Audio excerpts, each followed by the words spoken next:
Hai, apa kabar? Kita ketemu lagi di Kagama Bicara bersama saya Anang Batas.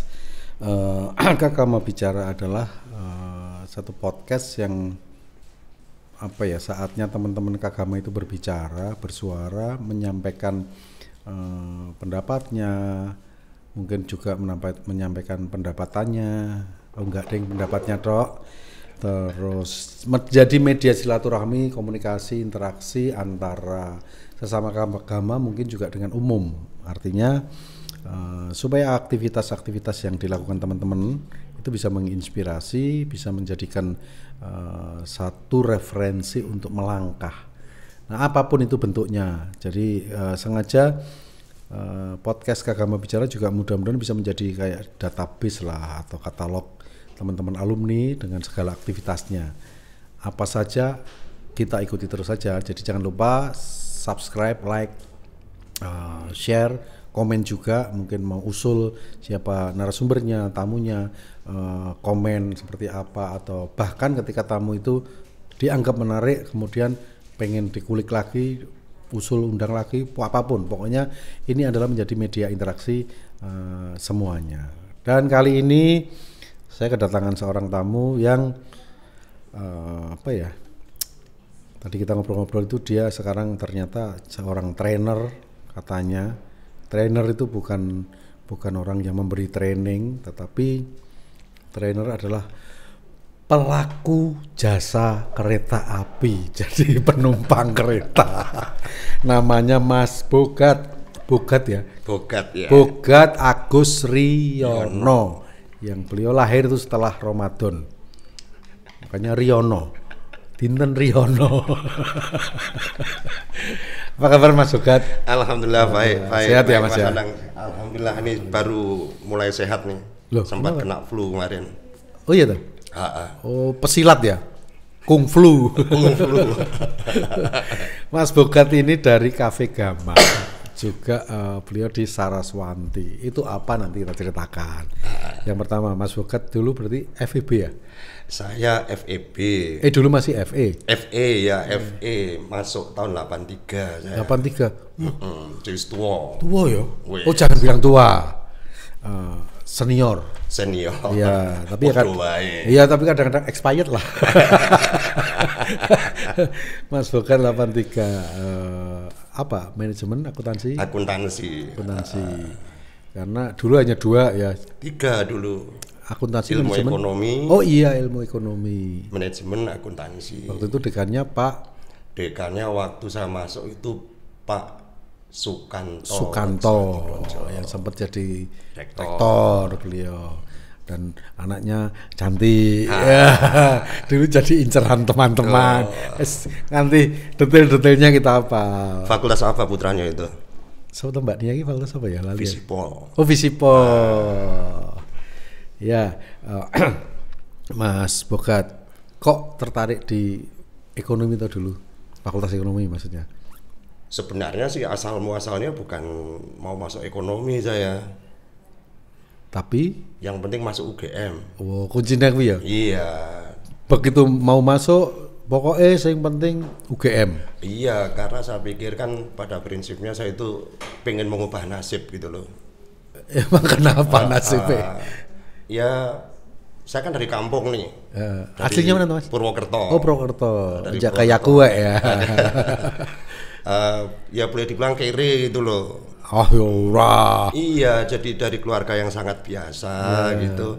Kok yo pengen sugih. Iya. Pengen memperbaiki nasib. Oke. Nah, tak pikir-pikir lek ra sekolah opo ya iso mengubah nasib. Oke. Berarti sudah punya. Itu dari Mas Bogat sendiri atau dari orang tua sebenarnya? Asal muasalnya dari orang tua. Oke. Orang tua saya kan juga ayah saya itu cuma sarsan mayor. Oh, itu tapi zaman semono. Iya, jadi yo sarsan mayor tentara lagi. Yo terbatas banget lah gitu loh. Nah, bapak sama ibu tuh bilang, ojo dadi tentara kok. Aku lagi arep takon, kok ora pengen dadi tentara, ternyata wis digul-guli. Nah, ojo dadi tentara kok bapak. Soale yo nasib peming koyo ngene. Iya.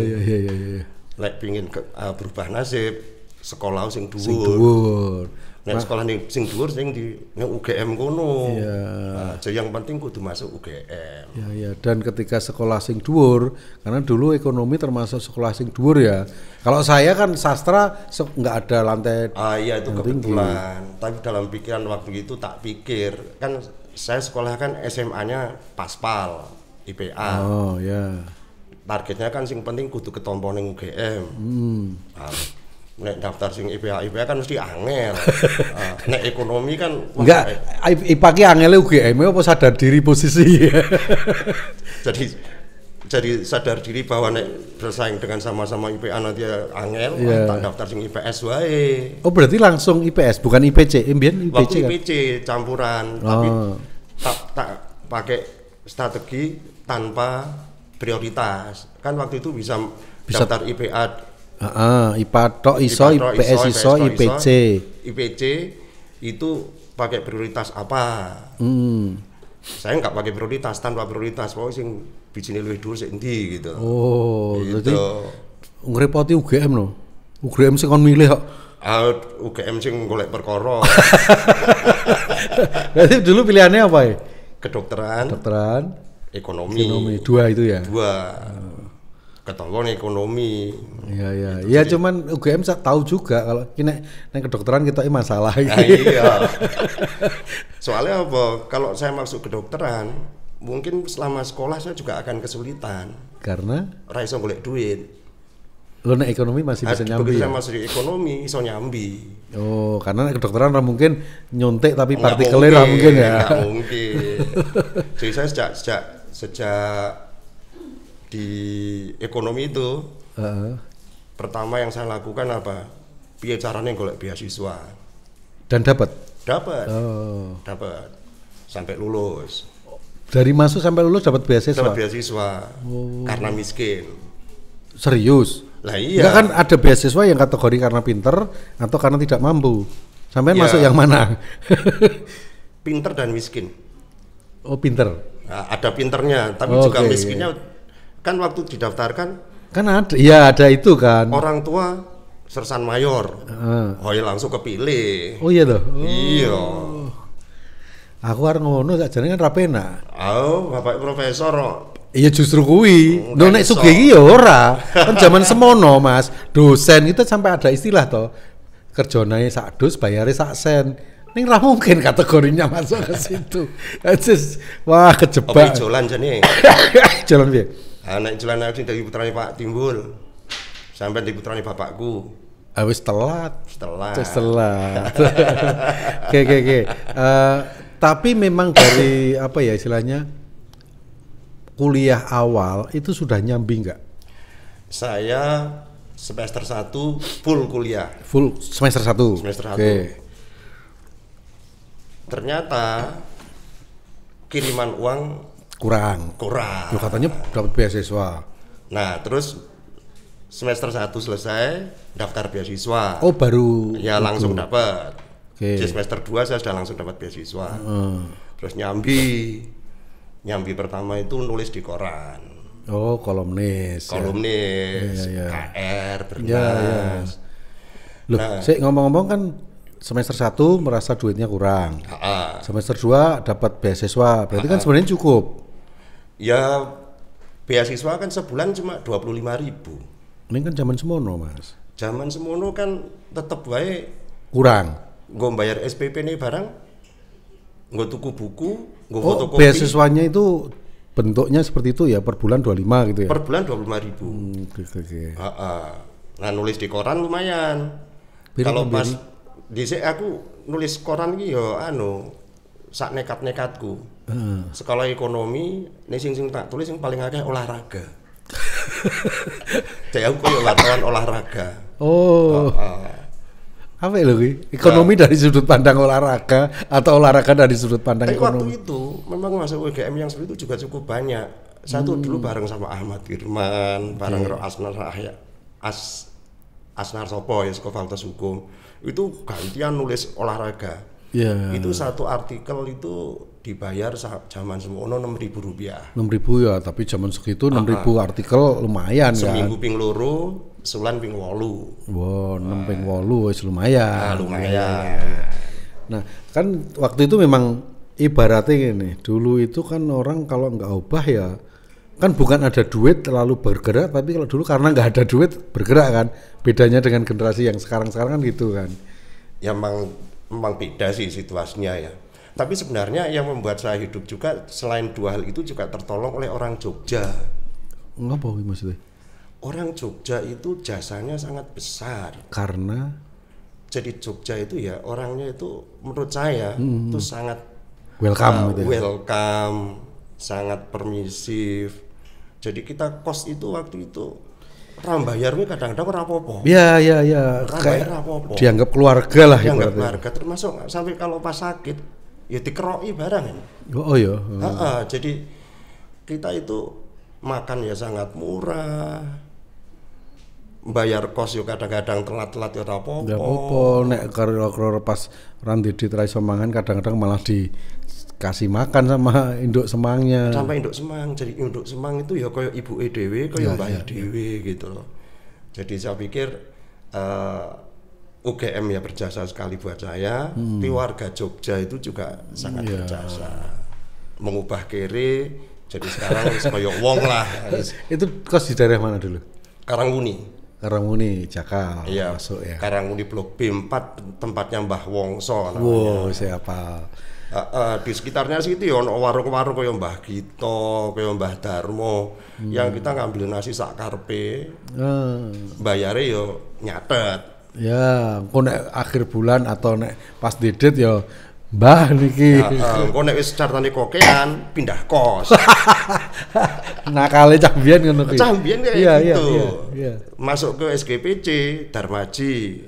Darlimo ngakune 1. Darmaji. Darlimo ngaku. Jadi hutang budinya kepada warga Jogja itu ya luar biasa. Karena juga zaman dulu kan itu tidak kriminal.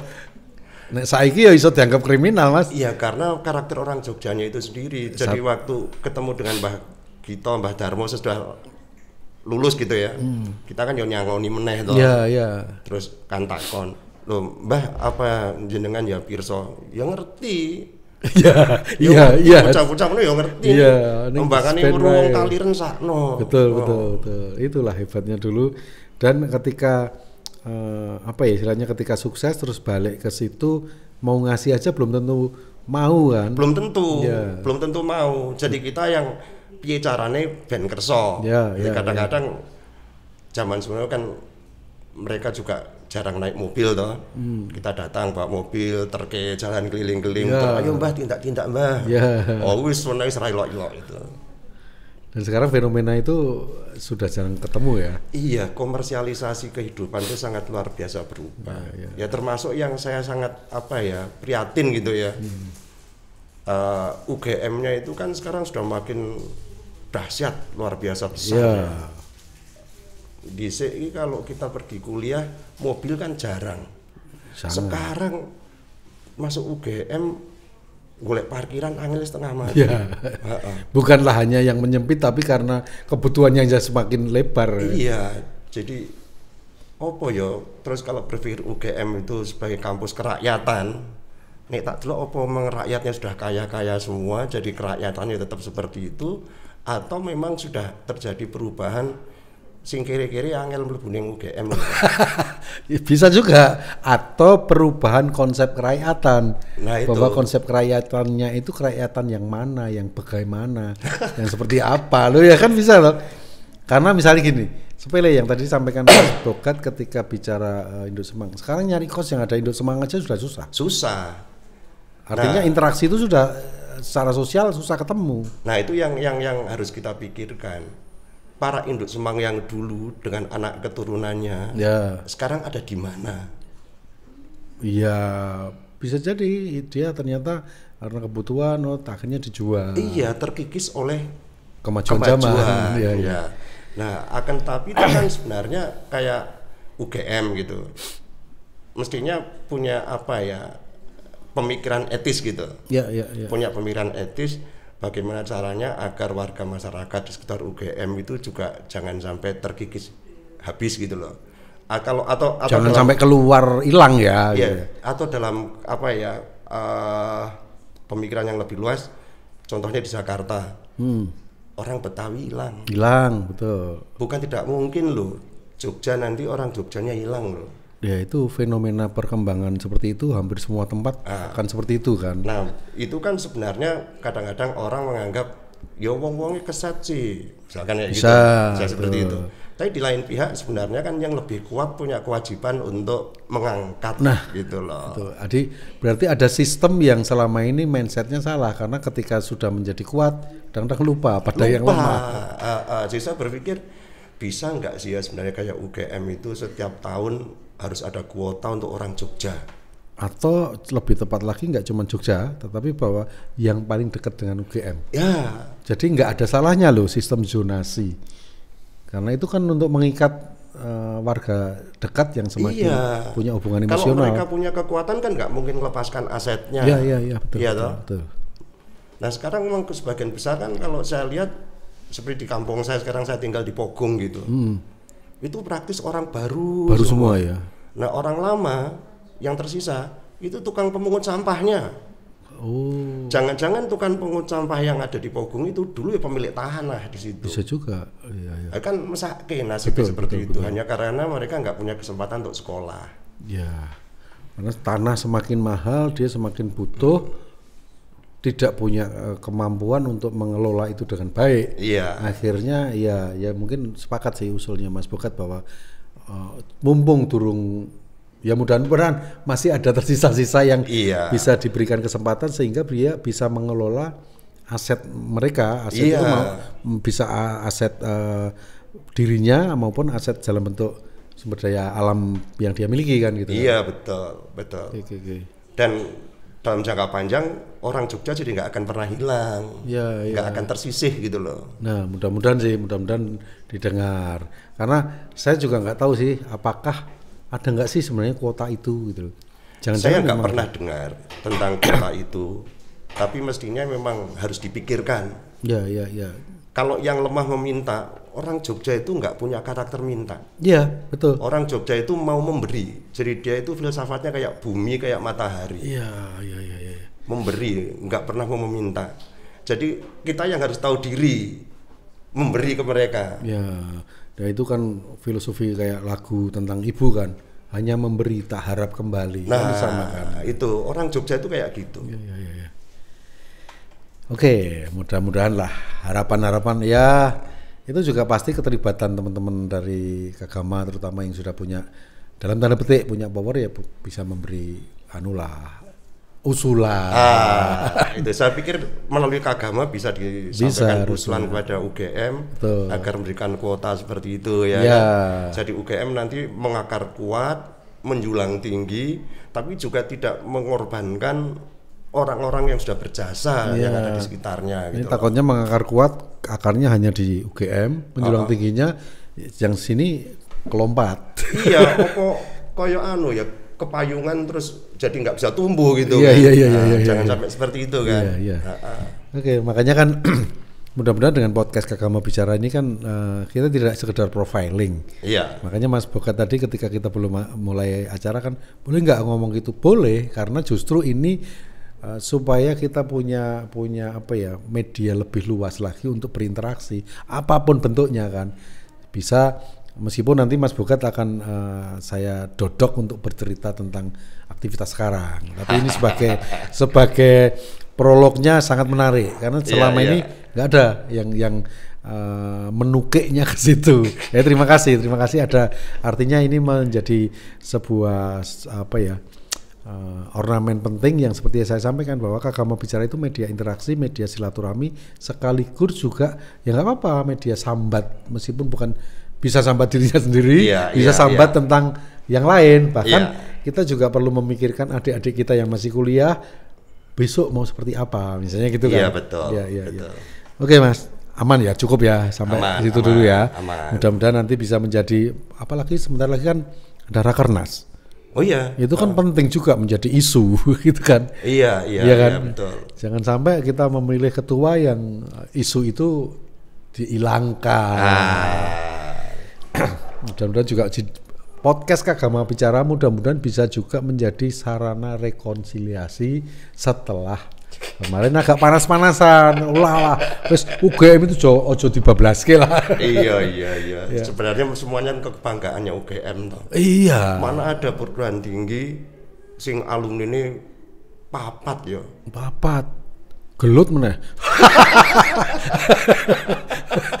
tapi lo gelut itu kan perlu dalam koridor tertentu. Betul. Di luar itu yuk rangkulan. Kita pernah punya ide waktu itu dari keempat itu setelah pasca pilpres kemarin, yuk kumpul ke gawe gojek kere nyek-nyekan. Bukan apa-apa, bukan arep nggarapi ora apa-apa, tapi tujuannya adalah yuk mencairkan suasana ya sempat panas gitu loh. Mudah-mudahan nanti terrealisasi nyanyian tok wae gitu loh. Karena karakter UGM dulu kan gitu. Ngumpul mbok arep sing sugih banget karo kere, nyanyian ki ora ono batese. Iya. Ya kan? Betul. Tapi justru itu menemukan sesuatu. Oke, kita close yang itu dulu. Sekarang balik ke Mas Bogat. Mas Bogat sekarang aktivitasnya apa?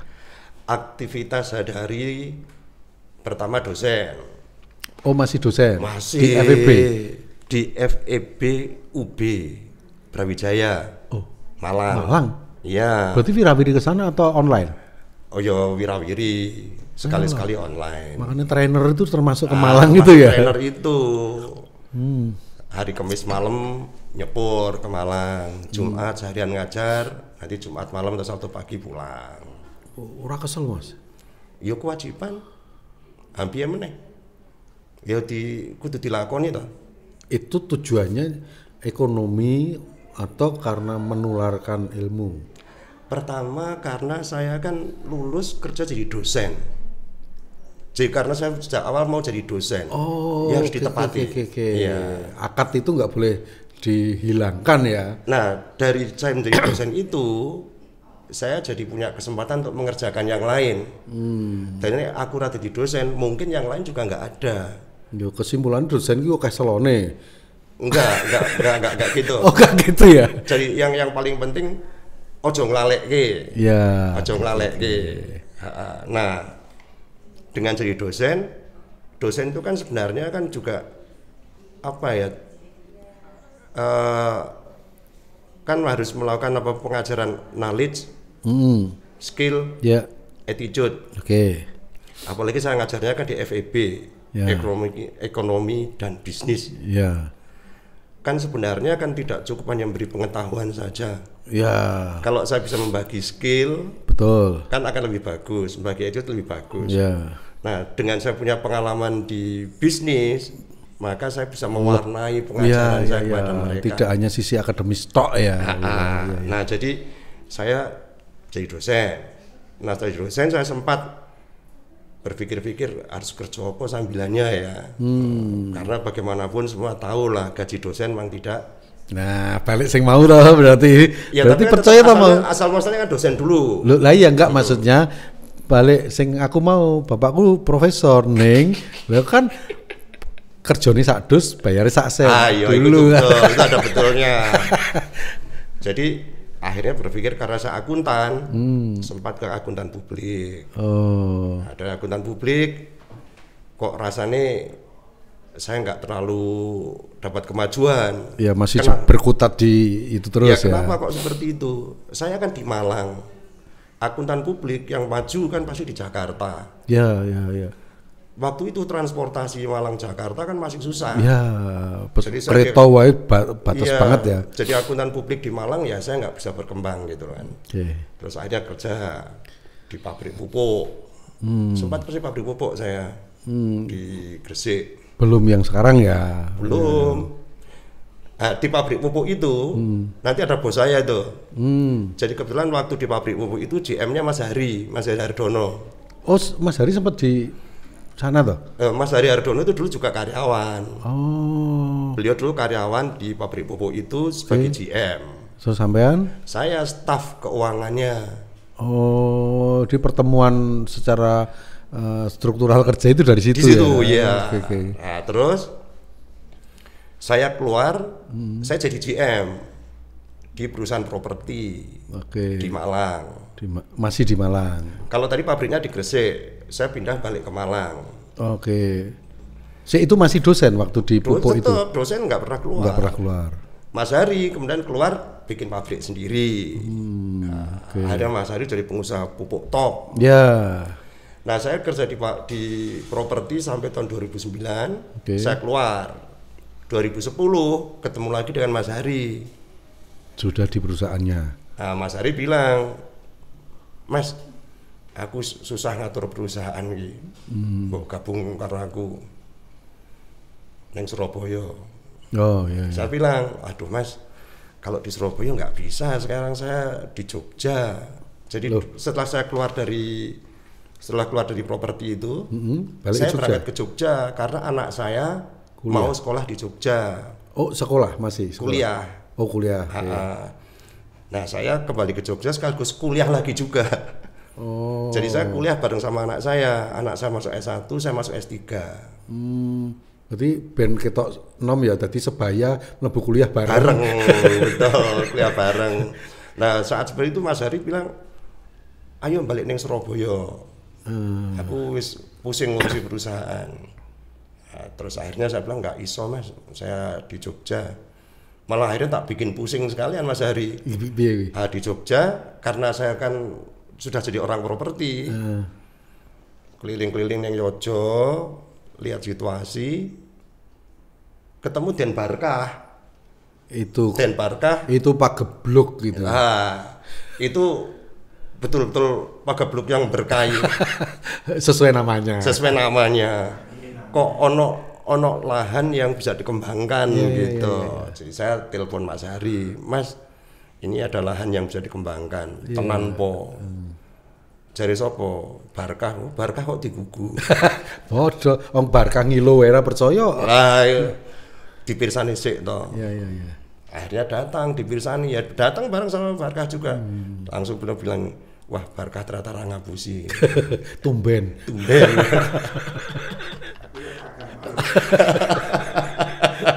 Sehingga akhirnya kita kembangkan itu yang sekarang jadi Mataram City. Iya. Oh, itu sebenarnya jasanya Barkah ya? Oh iya. Itu menjual kampus dia soalnya.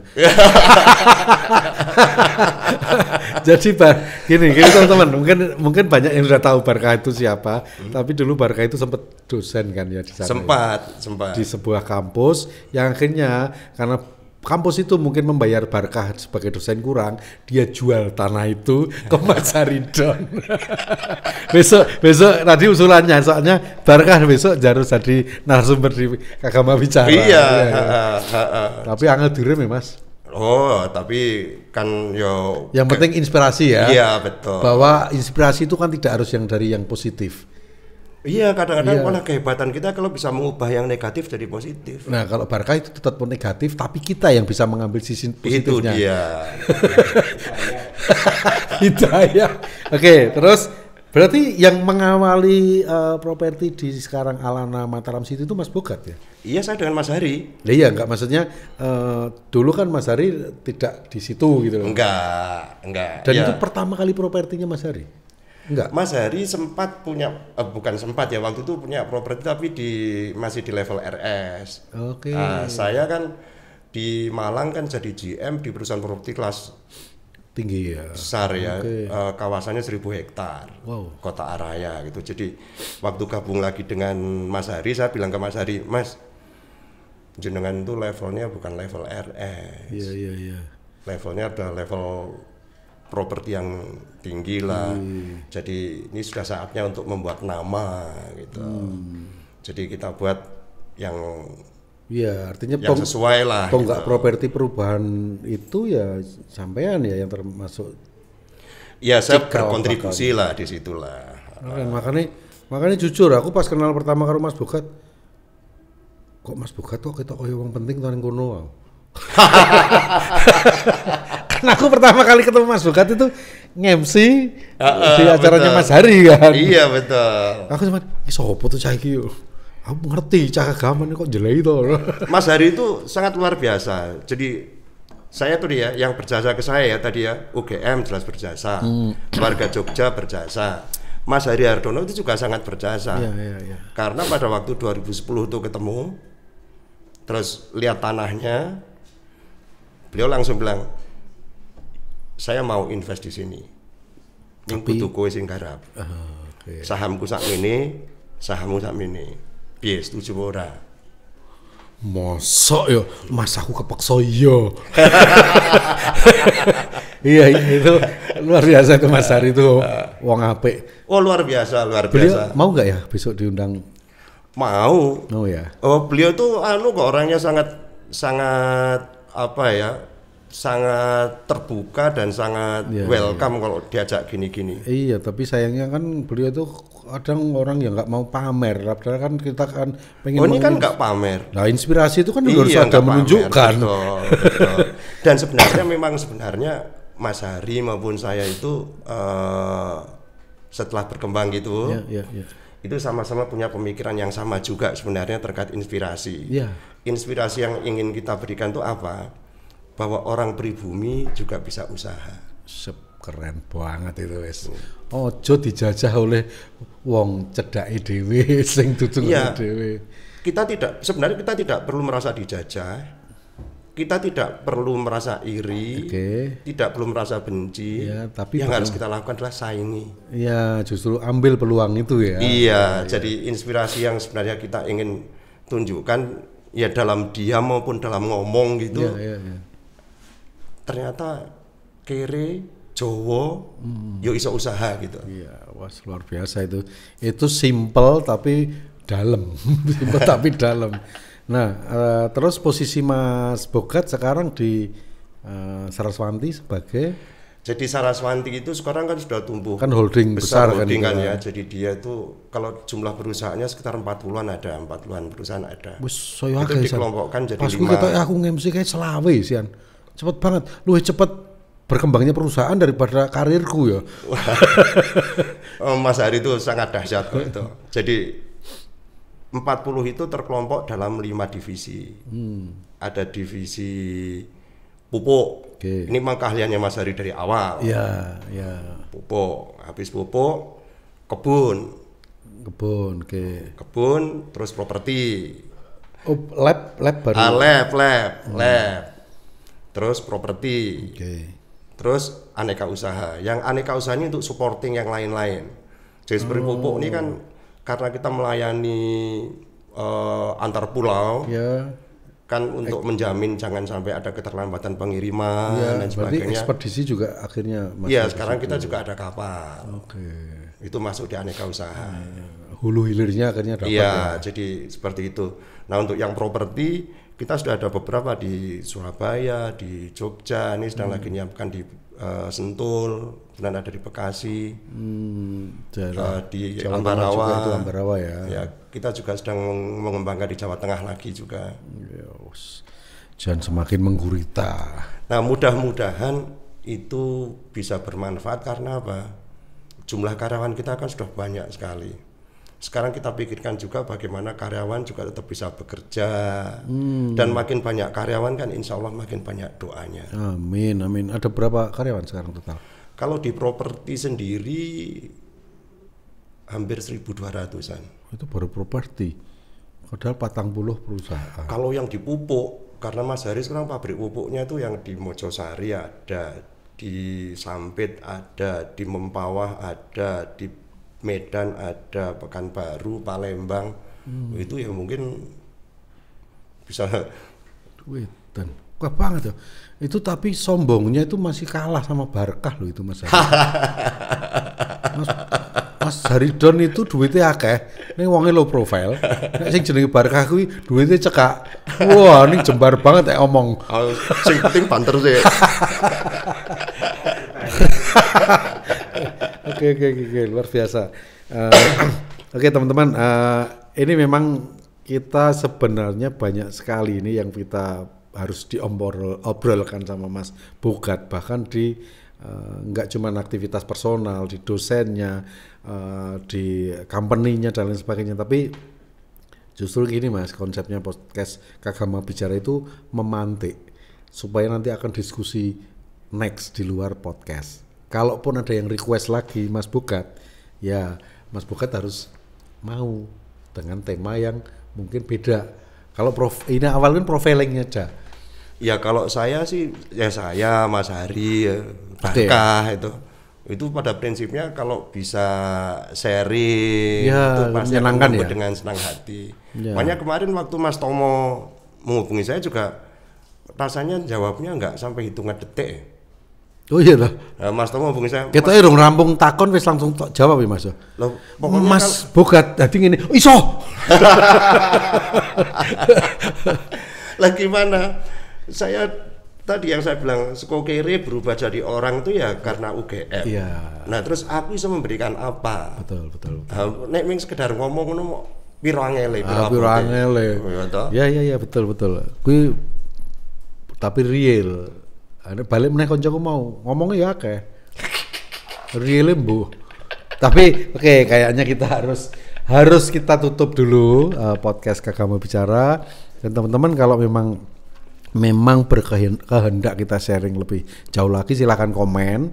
Nanti pasti akan sampai ke Mas Bogat, mungkin juga akan ke Mas Haridon dan lain sebagainya supaya ada interaksi yang pertama. Yang kedua, sempat kita berwacana omong kosong tadi ya Mas di luar podcast ini, pengennya podcast ini lebih interaktif lagi sehingga bukan live dalam asli live gitu, tapi bahwa ini ada audiens, jadi kita bisa sharing, bisa ngobrol lebih hidup.